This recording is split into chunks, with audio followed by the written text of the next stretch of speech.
Nagsimula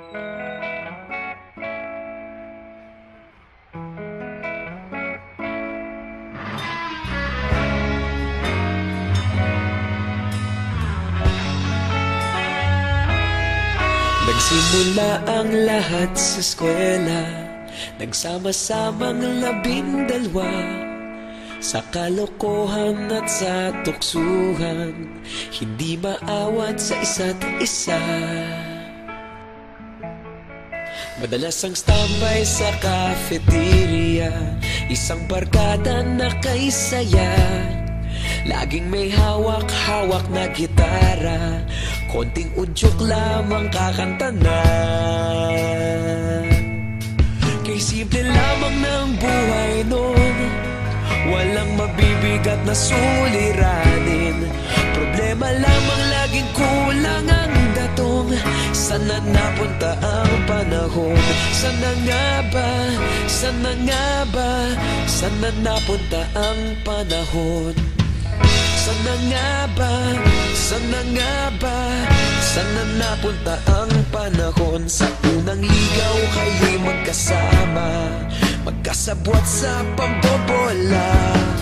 Walang sikreto kayong tinatago, okay sarap ng samahang barkada. Nagkawatakan na sa kolehiyo, kanya-kanya na ang lakaran. Kahit minsan na lang kung magkita, pagkakaibigay hindi nawala.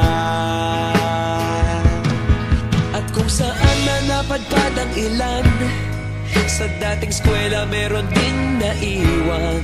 Meron pa ng mga ilang nawala na lang, nakakamiss ang dating samahan. Sana nga ba? Sana nga ba? Sana nga bang barkada ngayon? Sana nga ba? Sana nga ba? Sana nga bang barkada ngayon?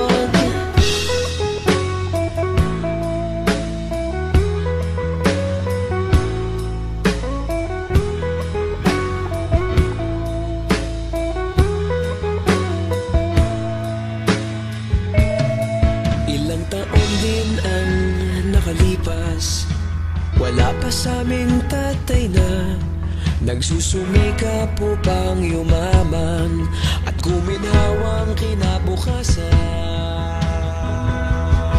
Paminsan-minsan kami nagkikita, mga naiwan at natira. At gaya nung araw namin sa eskwela, pag magkasama'y nagwawala. Napakahirap malimutan ang saya ng aming samahan. Kahit lumipas ng ilang taon, magkabarkada pa rin ngayon. Magkaibigan, magkaibigan, magkaibigan pa rin ngayon. Magkaibigan, magkaibigan, magkabarkada pa rin.